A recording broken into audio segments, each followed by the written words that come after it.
They found two submarines hiding under the carrier's wake. Russian, silent, moving in formation.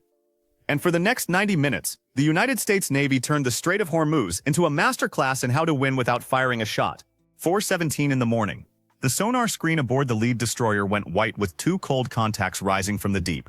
Not fishing boats, not whales. Submerged military contacts. Moving slow, moving clean, moving directly toward the blind side of a $70 billion aircraft carrier pushing through one of the tightest choke points on the planet. The watch officer leaned forward. His voice stayed flat. Two submerged contacts.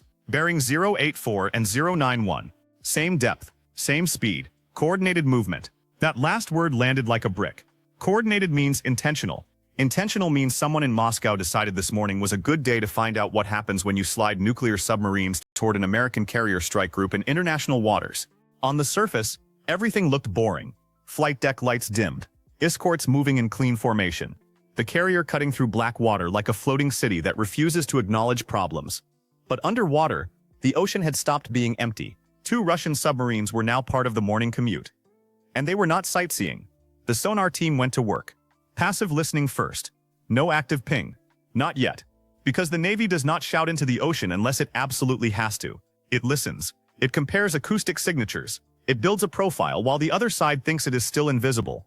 And this profile was building fast. Low-frequency machinery noise. Blade rate inconsistent with civilian traffic. Possible nuclear boat. That sentence changed the temperature in the room. Nuclear means range. Nuclear means endurance. Nuclear means this is not some diesel rust bucket limping home from patrol. This is a platform designed to stay submerged, stay quiet, and stay dangerous for months. The first contact moved at creep speed, barely faster than drifting. The second held deeper, trailing behind like it had a specific job. Backup, overwatch, insurance. The kind of formation you use when you are not just passing through. You are testing. The senior sonar technician adjusted his headset and said what everyone was already thinking. This is not random. Outside, the Gulf pretended to be calm. The carrier's wake stretched white behind her. An escort destroyer adjusted course by 2 degrees. Just 2. But in the Navy, 2 degrees can say more than an entire press conference. It means we see you. It means we are not panicking. And it means the ocean just got a lot smaller for whoever thought they could stay hidden. Now here is where it gets interesting. Because while the submarines were creeping closer, 3 Russian warships appeared on radar from the north, moving south. Formation spread, disciplined spacing, military clean. The surface watch called it in. 3 surface combatants, bearing 340, closing slowly. The timing was too perfect to ignore. 2 submarines below, 3 warships above. Someone in the Russian Navy had apparently decided that a U.S. carrier group needed company in Hormuz, which is thoughtful in the same way a shark circling your kayak is technically just marine life enjoying the area. The American formation did not turn. That mattered. Because a carrier strike group does not flinch when something shows up on a screen. It evaluates. It documents. It builds a response while the other side is still deciding whether this was a good idea. At 4:25, the first bridge-to-bridge radio call went out toward the Russian ships. Unknown warships. This is United States Navy warship conducting lawful transit. Maintain safe distance and identify yourself. Silence. Nothing. The second call followed. Still nothing. The Russians were ignoring international maritime radio while their submarines maneuvered beneath a U.S. carrier and their surface ships closed the gap from above. Classic gray zone behavior. Do not answer. Do not acknowledge. Pretend you are innocent while you apply pressure in 3 dimensions. The problem is that the U.S. Navy invented this game and still owns the instruction manual. The electronic warfare console started logging emissions from the Russian ships. Low-power radar sweeps, search mode, not fire control. Not yet, but enough to prove they were watching the carrier group very carefully while pretending not to hear a word. And then the first submarine changed depth, 50 feet up, heading inward. Closer to the carrier's port side. The officer's voice stayed calm. Contact 1 is maneuvering. Closest point of approach decreasing. That number, closest point of approach, is everything. Not politics, not rhetoric. Geometry, distance, bearing. The cold hard math that decides whether a contact is shadowing or threatening. The captain stood, set condition 3 across the screen. Anti-submarine warfare teams ready. Seahawks stand by for launch. Across the strike group the posture shifted. Not loud, not dramatic. Just doors opening. Sailors moving. Systems waking up. The MH-60 Romeo Seahawks rotors began to turn. And below the surface, the Russian submarine kept closing. This is the part most people do not understand. The most dangerous moments at sea do not look like action movies. They look like sailors doing math in dim blue light while someone underwater decides how close is too close. At 4:29, the sonar picture sharpened one more time. Contact bearing 086, depth changing. Closing. The captain looked at the tactical display, then out at the dark water beyond the bridge. The Russians had not fired. But intent does not need a missile to become a threat, and intent was written all over the geometry building on that screen. The second submarine, the deeper one, still had not moved. It sat there, quiet, patient, watching. And that bothered the Combat Information Center more than the first boat, because the first contact was reacting, the second was waiting. Waiting means discipline. Waiting means confidence. Waiting means somebody down there thinks they have time. The Seahawk lifted off at 4:36. It climbed fast, banked left, and dropped toward the water ahead of the formation. Anti-submarine warfare is not glamorous. It is technical, patient, and surgical. You do not chase a submarine. You build a cage of sensors around it until the ocean stops being private. The helicopter began dropping sonobuoys into the water. Small splashes, big consequences. Each buoy is a listening post. Together they form an acoustic net, and the Russian submarine was about to find out it had been swimming into a trap it did not see coming. The data started feeding back immediately. The first contact adjusted course. Just slightly. Just enough to prove it knew it had been found. Which is the underwater equivalent of realizing the guy you have been following just turned around and is now staring directly at you. Meanwhile, the Russian surface ships tightened their approach. The second contact, a smaller missile vessel, cut closer to the outer American escort. Closest point of approach dropped below 4 nautical miles. Then 3.8. The bridge watch logged it. The cameras recorded it, and somewhere in Moscow somebody was about to have a very awkward debrief about why their boats got this close without achieving anything useful. On the carrier's flight deck, armed F-18 Super Hornets were moved into launch position. Plane captains checked tie-downs. Yellow shirts moved with sharp, clipped precision. The deck still looked controlled, but the tempo had changed. The rhythm had gone from routine to ready. And ready means options. The kind of options that end arguments without needing to be explained twice. At 4:41, the Seahawk dropped lower and began its first active search pattern.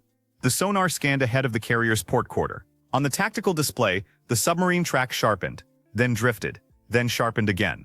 Contact 1, bearing stable, range decreasing. The captain did not move. Do they have launch geometry? The pause before the answer was longer than anyone wanted. Not confirmed, but they are moving toward a favorable position. That was enough. Favorable position is not proof of attack, but it is proof of preparation. And preparation gets treated seriously when it happens 2,000 yards from an aircraft carrier. At 4:43, the Russian ships spread wider on the surface. The lead contact held back. The second pushed forward. The third stayed quiet, collecting every electronic whisper it could hear. It was theater. Make noise above. Hide the real move below. The problem is that the U.S. Navy had enough eyes for both levels. And by 4:44, sonar delivered the update everyone had been waiting for. Submerged contact 1 is ascending. Depth change confirmed. Bearing 085. Closing toward carrier port side. Inside the Combat Information Center, every screen was locked on that track, because the Russian submarine was no longer shadowing. It was maneuvering, and maneuvering has intent. At 4:45, the U.S. strike group stopped watching and started shaping the battlefield. Not with missiles, not with warning shots. With geometry. The lead destroyer adjusted its position, placing itself between the submarine track and the carrier. A body block made of 5,000 tons of steel. The Seahawk widened its orbit and dropped another sonobuoy. Then another. The acoustic fence around the Russian boat tightened. Above the water, 2 Super Hornets launched from the carrier deck. Catapult shots lit the horizon orange. The jets climbed fast and turned into a protective arc above the formation. Now the Russians had a new problem. This was no longer just a subsurface game. It was air, surface, and underwater all at once. And they were outnumbered in every dimension. At 4:47, the destroyer transmitted an underwater acoustic warning. Submerged contact operating near United States naval vessels. You are maneuvering unsafely. Alter course immediately. No response. Of course there was no response. Submarines do not usually answer when they are caught, so the destroyer answered for it. A controlled active sonar pulse rolled through the water. Hard, unmistakable. A spotlight made of sound, painting the Russian submarine's hull in acoustic detail. The return came back clean. Contact 2, confirmed. Range refining, still closing. The captain's voice stayed flat. Again, the second pulse went out. Stronger this time. And this time the Russian boat reacted. Speed change, depth adjustment, small movements, careful movements, but visible. That reaction told the room everything. They heard it. They knew they were caught. And now they had to decide what to do about it. At 4:50, the weapons officer gave the quiet update. ASW helicopter has defensive solution if required.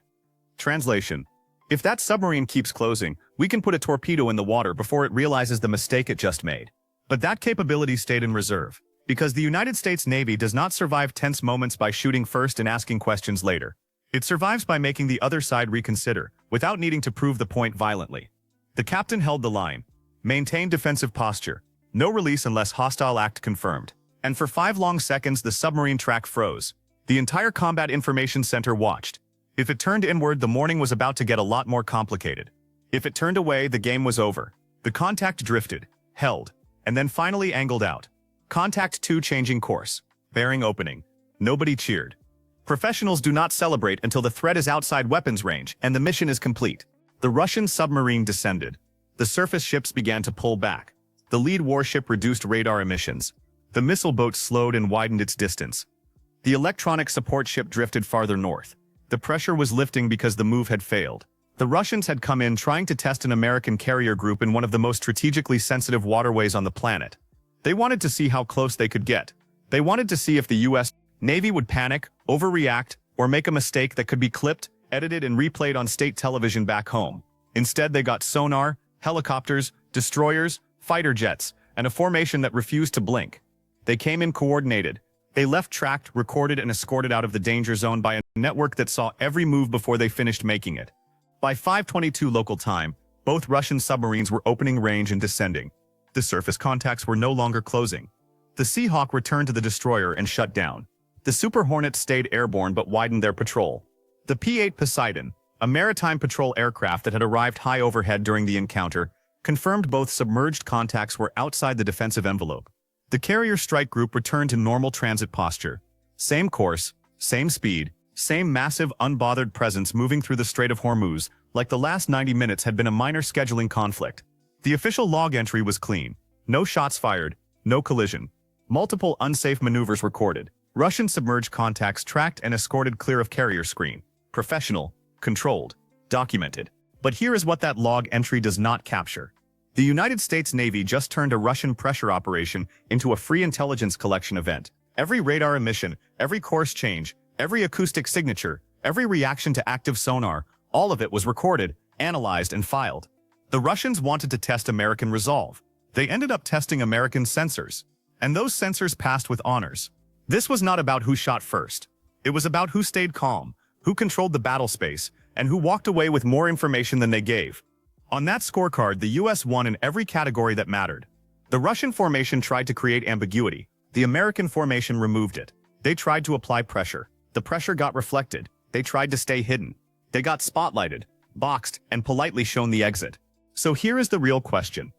When a foreign submarine slides that close to a U.S. aircraft carrier in a strategic choke point, should the Navy force it away aggressively, or is calm, disciplined restraint backed by overwhelming capability the smarter play? Because out here, the side that panics first loses. The side that fires first without cause loses. And the side that makes the other guy turn away without needing to explain why just won. This time, Russia blinked. The United States did not. And every sailor, every pilot, every sonar technician, and every officer in that strike group just reminded the world why you do not test a carrier group unless you are ready to be studied instead of feared.